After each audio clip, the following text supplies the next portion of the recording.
Hello friends, मैं हंसराज सैनी स्वागत करता हूं आपका अपने यूट्यूब चैनल हंस क्लासेस में। आज हम बात करेंगे 10th क्लास में मैथ्स के सभी फॉर्मूले की। 10th क्लास मैथ्स में जितने भी फॉर्मूले हैं सभी को मैंने एक व्यवस्थित रूप से लिखा है और आप भी इनको व्यवस्थित रूप से लिख भी सकते हो या अपना यहाँ स्क्रीनशॉट ले सकते हो। एक एक के बारे में, एक एक प्रश्नावली के बारे में मैं चर्चा करूँगा यहाँ पे, तो ध्यान से बने रहिए मेरे साथ। तो सबसे पहले बात करें प्रश्नावली 1। प्रश्नावली 1 में है वास्तविक संख्याएं। देखो, वास्तविक संख्याओं में कौन कौन संख्याएं आ गई? परिमेय आ गई और अपरिमेय आ गई। आपको पता होना चाहिए परिमेय संख्याएं कौन सी होती हैं, जिनको हम P/Q के रूप में लिख सकते हैं, और सभी भिन्न क्या होती हैं? परिमेय संख्याएं होती हैं। अच्छा, प्राकृत, सभी प्राकृत संख्याएं भी परिमेय में आती हैं, पूर्ण संख्या भी परिमेय में आती हैं, पूर्णांक भी परिमेय में आती हैं। ये सारी चीजें आपको क्रम से याद होनी चाहिए। पहले प्राकृत, पूर्ण संख्याएं, पूर्णांक, फिर परिमेय। ठीक है, ये क्रम से याद होनी चाहिए आपको, है ना, कौन कौन सी क्या क्या चीजें हैं। इसके अलावा अपरिमेय संख्याएं कौन सी होती हैं? जो रूट वाली संख्याएं, जिनका हम रूट नहीं कर सकते हैं, वो सभी रूट वाली संख्याएं, पाई, और जिनका दशमलव प्रसार क्या हो, जिनका दशमलव प्रसार अनंत तक जाए और रिपीट नहीं हो, रिपीट नहीं होता है, वो क्या होती है? अपरिमेय। रिपीट हो जाए तो क्या हो गई? वो परिमेय बन जाएगी। ठीक है, इसके बाद सह अभाज्य संख्या, याद ध्यान रखना है आपको। सह अभाज्य संख्या काम आएगी आपको, कहीं किसी के ध्यान नहीं हो तो सुनो। सह अभाज्य वे होती है जिनका HCF 1 होता है, जिनमें कोई भी कॉमन नहीं होता है, अर्थात जिनमें क्या नहीं होता, कोई भी संख्या कॉमन नहीं होती है, वे आपस में क्या कहलाती हैं? सहअभाज्य संख्याएं कहलाती है। एक फॉर्मूला है इसमें कि LCM गुणा HCF बराबर क्या होता है? पहली संख्या गुणा दूसरी संख्या। इस पर आधारित एक प्रश्न पूछा जाता है, ध्यान रखना। प्रश्नावली 2 है अपनी बहुपद। बहुपद में सबसे पहले क्या क्या होता है? एक तो अपने को शून्य ज्ञात करना है, गुणनखंड विधि से ज्ञात कर लेंगे। इसके बाद बहुपद ज्ञात करने वाला सूत्र है अपना x² माइनस शून्यंकों का योगफल गुणा x प्लस शून्यंकों का गुणा। दोबारा सुनो, x² माइनस शून्यंकों का योगफल गुणा x प्लस शून्यंकों का गुणा। ये याद करना बहुपद ज्ञात करने का है। इसके अलावा जब हम एक प्रश्न पूछता है अपने से कि शून्य ज्ञात करो, शून्यंकों एवं गुणांकों के बीच संबंध की जांच करो, तो संबंध क्या है शून्य गुणांकों के बीच में? शून्यंकों का योगफल बराबर होता है -b/a और शून्यंकों का गुणा होता है बराबर c/a। शिफ्ट।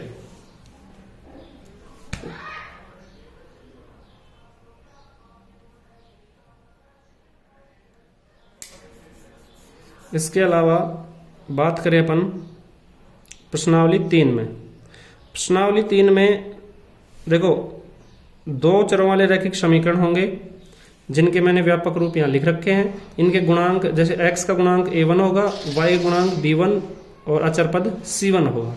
पहला समीकरण में ये होगा। दूसरे समीकरण में हम 2 2 2 देंगे, तो x का गुणांक a2, y का गुणांक b2 और अचर पद क्या हो जाए? अचर जो पद होगा, अचर संख्या होगी, वो c2 हो जाएगी। लेकिन ध्यान रखेंगे तीनों ही पद इधर एक 0 के बराबर के इस एक साइड में होने चाहिए। ठीक है, उनके चिन्हों का विशेष ध्यान रखना आपको। अच्छा, इनको हल करेंगे हम 3 विधि से, ग्राफीय विधि, प्रतिस्थापन विधि, विलोपन विधि। ठीक है, इसके बाद मैंने 3 कंडीशन लिखाई थी, ये वाली a1/a2 not equal to b1/b2 हो तो रेखाएं प्रतिच्छेदी होंगी, हल अद्वितीय होंगे, संगत समीकरण होंगे। इसके दूसरा है a1/a2 बराबर हो b1/b2 बराबर हो c1/c2, मतलब तीनों बराबर हो तो रेखाएं संपाती होंगी, मतलब ऊपर नीचे जहां और हमेशा मिलेंगी वो तो अनेक हल होंगे, संगत समीकरण होंगे। तीसरा है a1/a2 बराबर हो b1/b2 के, लेकिन तीसरे के बराबर नहीं आए तो वो क्या हो जाएगा? रेखाएं समांतर होंगी, समांतर होंगे कोई हल नहीं होगा, हल नहीं है तो संगत नहीं होंगे समीकरण, असंगत समीकरण होंगे। ठीक है, इसके बाद हम बात करें प्रश्नावली 4 में। प्रश्नावली 4 है द्विघात समीकरण। द्विघात समीकरण में जो व्यापक रूप है वो क्या होता है? ax² plus bx plus c। ठीक है, और इसमें गुणांक क्या हो गए? a, b और c होंगे। ठीक है, अच्छा, पहला प्रश्न क्या बनता है अपना कि मूल ज्ञात करना। मूल ज्ञात करने के कितने विधि हैं? 2। एक तो गुणनखंड विधि हो गई आपकी, और एक हो गई अपनी श्रीधराचार्य सूत्र। गुणनखंड विधि में हम बीच वाले पद के टुकड़े करके हम क्या कर लेंगे, मूल ज्ञात कर लेंगे। और दूसरा श्रीधराचार्य में अपन क्या है सूत्र श्रीधराचार्य का, x बराबर होता है माइनस का b plus minus B square minus 4ac upon 2a। वियुक्त कर होता है इसमें b स्क्वायर माइनस 4ac। अब b स्क्वायर माइनस 4ac वियुक्त कर इसमें पूछ लेता है अपने से प्रश्न क्या कि मूलों की प्रकृति ज्ञात करो। मूलों की प्रकृति किससे ज्ञात करते हैं, हम वियुक्त कर से ही ज्ञात करते हैं। अगर b स्क्वायर माइनस 4ac 0 के बराबर हो तो दो बराबर मूल प्राप्त होंगे।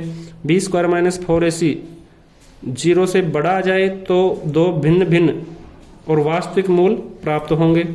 b स्क्वायर माइनस 4ac 0 से छोटा आ जाए तो कोई वास्तविक मूल का अस्तित्व नहीं होगा। इसके बाद बात करें प्रश्नावली 5 में। प्रश्नावली 5 है समांतर श्रेणी। समांतर श्रेणी में आपको देखो छोटा प्रश्न पूछता है प्रथम पद और सार्वंतर डी या अगले 3 पद ज्ञात करने। तो वो कैसे करेंगे, प्रथम पद आपको सबसे पहला पद दिया होगा, सार्वंतर a2 माइनस a1 मतलब दूसरा पद में से पहला पद घटा देंगे तो अपना सार्वंतर आ जाएगा डी। ठीक है, इसके बाद अगले 3 पद क्या कैसे याद करेंगे, हम डी को जोड़ते जाएंगे, अगले पद आते जाएंगे। एनवें पद को हम लिखते हैं an से, n पदों के योग को लिखेंगे हम sn से। ठीक है, an का सूत्र होता है, nवां पद ज्ञात करने का सूत्र है a plus n minus 1d। n पदों का योगफल का सूत्र 2 मैंने लिखा है, एक बड़ा वाला एक छोटे वाला। बड़ा वाला है sn बराबर n बटे 2a को प्लस n माइनस 1d। छोटे वाला है जब a और अंतिम पद an दे रखा है उसका है sn बराबर n बटे 2a प्लस an। ठीक है, यहाँ पर an अंतिम पद होता है, उसको l से भी लिखा जा सकता है। ठीक है, इसके बाद में प्रश्नावली 6 है अपनी। इसमें देखो सबसे इंपॉर्टेंट मैंने बताया कि इस बार थेल्स प्रमेय में ये प्रमेय पूछने के सबसे ज्यादा चांस है थेल्स प्रमेय के। अगर तो इसको तो जरूर तैयार करके जाना है आपको, बहुत इंपॉर्टेंट। 99% चांस है इस बार थेल्स प्रमेय आए। ठीक है, इसको अच्छे से याद करना है। क्या है कि किसी त्रिभुज की एक भुजा के समांतर अन्य 2 भुजाओं को भिन्न भिन्न बिंदुओं पर प्रतिच्छेद करने के लिए एक रेखा खींची जाए तो ये अन्य 2 भुजाएं एक ही अनुपात में विभाजित होती हैं। जैसे अनुपात में कैसे, AD बटा DB बराबर AE बटा EC हो जाएगा, जो मैंने यहाँ लिख रखा है। इसके बाद में बात करूंगा मैं समरूप आकृतियां क्या होती हैं, उसकी 2 कंडीशन मैंने लिखाई थी। पहली है संगत भुजाओं का अनुपात बराबर होना चाहिए और संगत कोण भी बराबर होना चाहिए। दोनों कंडीशन होंगी तो आकृतियां कैसी होंगी, समरूप होगी। ठीक है, त्रिभुज के बात करें, त्रिभुज के लिए एक भी कंडीशन लगेगी, वो क्या होते हैं, समरूप त्रिभुज होते हैं। लेकिन अन्य आकृतियों के लिए दोनों कंडीशन लगनी चाहिए, नहीं तो क्या नहीं होंगे, समरूप नहीं होंगे। जैसे चतुर्भुज आ गया तो चतुर्भुज के लिए दोनों कंडीशन ही होने चाहिए। इसके बाद में मैं बात करूं समरूपता के नियमों की। समरूपता के 3 नियम मैंने बताए थे, अपने प्रमेय हैं ऐसे जैसे, लेकिन आपको तो ये नियम याद करने हैं, इनके कथन। एस समरूपता किसे कहते हैं, एस भुजा समरूपता। तीनों भुजाओं का अनुपात बराबर है तो त्रिभुज के क्या होंगे, समरूप होंगे। दूसरा है एस समरूपता, मतलब भुजा कोण भुजा समरूपता। यदि 2 भुजाओं का अनुपात और बीच का कोण समान हो 2 त्रिभुजों का तो क्या होगा, उसमें कौन सी समरूपता लगेगी, एस समरूपता से वो क्या होंगे, समरूप होंगे। तीसरा है एंगल समरूपता, मतलब कौन समरूपता, दोनों त्रिभुजों के संगत कोण बराबर हो जाएं तो क्या होगा उसमें, वो क्या होंगे, समरूप कहलाएंगे। ठीक है, इसके बाद प्रश्नावली 7 में सबसे पहला आपका सूत्र है 2 बिंदुओं के बीच की दूरी का दूरी सूत्र। ठीक है, under root x2 minus x1 का whole square plus y2 minus y1 का होल स्क्वायर। दूसरा है अपना सूत्र मध्य बिंदु सूत्र। मध्य बिंदु सूत्र है दोनों x वाले को जोड़ो और 2 का भाग दो, मतलब x1 प्लस x2 बटे 2, y1 प्लस y2 बटे 2। ये क्या है, मध्य बिंदु सूत्र है। जैसे ये कोई रेखाखंड है, यहाँ क्या होगा, x1 और y1, यहाँ x2 और y2। यहाँ मध्य बिंदु का सूत्र क्या हो जाएगा, x का तो क्या आ जाएगा, x1, इन दोनों x वालों को जोड़ो और किसका भाग दे दो, 2 का, और y वाला निर्देशांक क्या आएगा यहाँ पर, वाई वालों को दोनों को जोड़ के 2 का भाग दे देंगे, ये वाई आ जाएगा। मैंने लिख रखा है नीचे, है ना। तो आप भी व्यवस्थित रूप से इनको लिख लेना, याद करना अच्छे से, सूत्र सारे याद होने चाहिए, तभी आप अच्छे से प्रश्न कर पाओगे। इसके बाद है विभाजन सूत्र। विभाजन सूत्र को भी अच्छे से याद करना, एक्स का मान कैसे निकालेंगे, वाई का क्या है, ठीक है। इसके बाद में मैं बात करूंगा एक्स अक्ष पर किसी बिंदु के निर्देशांक क्या होते हैं, एक्स कोमा 0, याद रखना। वाई अक्ष पर वाई कोमा 0, मतलब जिस अक्ष की बात करें उसमें तो उसका ऐसे कैसे लिख देंगे एक्स, दूसरा क्या होगा 0। वाई अक्ष पर वाई तो ऐसे कैसे रहेगा, एक्स 0 रहेगा, ठीक है। मूल बिंदु के होते हैं 0 0। इसके बाद में बात करूं मैं प्रश्नावली 8 त्रिकोणमिति।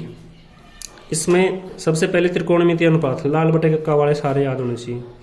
साइन थीटा, लंब बटे कर्ण, कोस थीटा, आधार बटे कर्ण, सारे याद होने चाहिए। इसके अलावा ये इनवर्स वाले उल्टे, कौन किसका उल्टा होता है, साइन थीटा बराबर एकटा कोसेक थीटा, कोस थीटा बराबर एकटा सेक थीटा, टेन थीटा एकटा कोट थीटा, ये सारे मैंने लिख रखे हैं यहाँ पर। ये 2 सूत्र टेन थीटा कोट थीटा वाले, टेन थीटा बराबर साइन थीटा बटे कोस थीटा। इसके बाद में सर्वसमीकाएं हैं तीनों, sine square theta plus cos square theta बराबर 1। इससे 2 सर्वसमीकाएं, इससे ही 2 बनी, 2 मान बने अपने। साइन स्क्वायर को निकाल लेंगे, कोस स्क्वायर को उधर भेज के, ये हो गया अपना साइन स्क्वायर थीटा बराबर 1 माइनस कोस स्क्वायर थीटा। ऐसे ही कोस स्क्वायर निकाल लेंगे, साइन स्क्वायर को दूसरी साइड भेज के 1 minus sine square theta. Same ऐसे ही दूसरा है अपना सेक स्क्वायर थीटा बराबर 1 प्लस टेन स्क्वायर थीटा, तो इससे भी 2 बन जाएंगे।